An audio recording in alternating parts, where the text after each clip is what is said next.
Outer tells Concord not to entertain Sanral and Zille.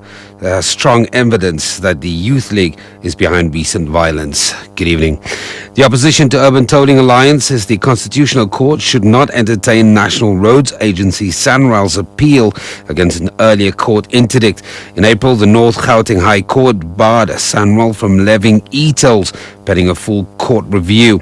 That review has been set for November, but Sanral and Treasury approached the Constitutional Court to overturn the interim interdict so that they could go ahead with the introduction of the e-tolling system. The lawyer for the alliance, Alistair Franklin. If this court is minded to intervene, then it is likely that it will prejudge issues or pronounce upon issues which the review court will have to examine as well. And of course, if this court has pronounced upon it, then that is the end of the matter.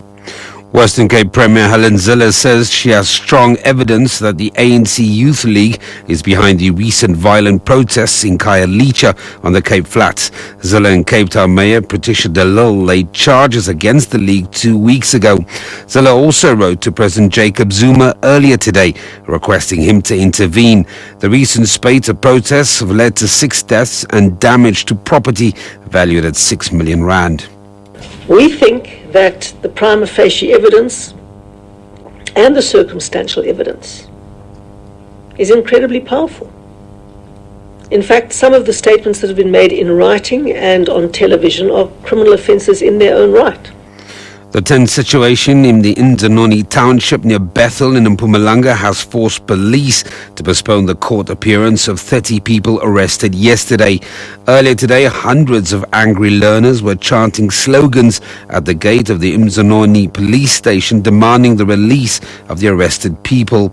The 30 people were arrested after they allegedly set alight a house belonging to the parents of the Governor Mbeki municipality's mayor and several shops belonging to foreign nationals during a violent protest during which they were demanding jobs at local coal mines. Police spokesperson Cynthia Msweni. The court has been postponed for the suspect on Friday so that they can attend on Friday due to the people who were busy boycotting were boycotting around the police station and wanted to burn down the police station. So we just took all the suspects to the nearest police station for safety. Police Minister Natim Tetwa says he's confident that police will soon arrest the suspects who killed 9 people at Pomeroy Nyomsinga in the KwaZulu-Natal Midlands recently. He's been addressing a local community in a crime awareness imbizo in Mpangeni on the north coast of the province. Tetwa says the crime rate at Mpangeni and surrounding areas has escalated. He says cases reported in the area range from stock theft, rape, housebreaking and hijackings. Police are still trying to negotiate a deal with protesting workers at the Lonmin Platinum mine in Rustenburg in the northwest. Earlier, the world's 3rd largest platinum producer threatened to sack 3,000 rock drill operators if they failed to end a wildcat pay strike that started on Friday. The illegal strike and union clashes have forced the London-headquartered Lonmin to halt mining at all its operations in the country, which account for 12% of global platinum output.